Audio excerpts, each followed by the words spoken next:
Le premier devoir que Dieu prescrit à ses serviteurs est de reconnaître celui qui est l'aurore de sa révélation, la fontaine de ses lois, et qui représente la divinité à la fois, dans le royaume de sa cause et dans le monde de la création. le premier devoir.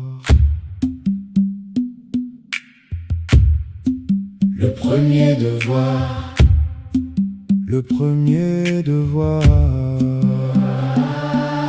Quiconque accomplit ce devoir atteint au bien souverain, et quiconque s'en prive s'égare.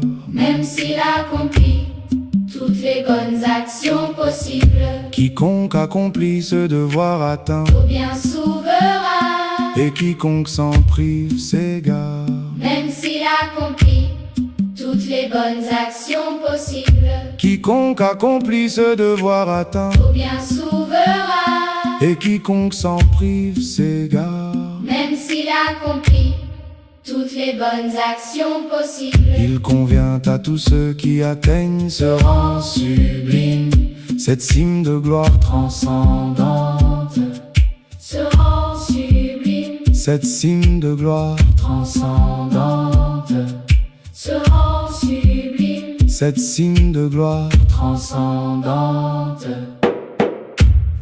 D'observer chaque ordonnance de celui qui est le désir du monde. ces devoirs jumeaux sont inséparables. L'un est inacceptable sans l'autre, ainsi en décide Celui qui est la source de l'inspiration divine, celui qui est la source de l'inspiration divine. celui qui est la source de l'inspiration divine.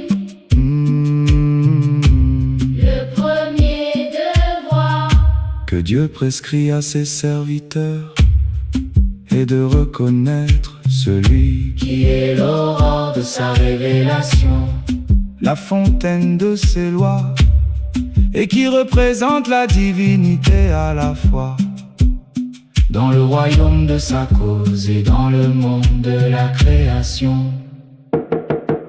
Quiconque accomplit ce devoir atteint au bien souverain, et quiconque s'en prive s'égare, même s'il accomplit toutes les bonnes actions possibles. il convient à tous ceux qui atteignent Ce rang sublime, cette cime de gloire transcendante, d'observer chaque ordonnance, de celui qui est le désir du monde, ses devoirs jumeaux sont inséparables. L'un est inacceptable, sans l'autre, ainsi en décide celui qui est la source de l'inspiration divine.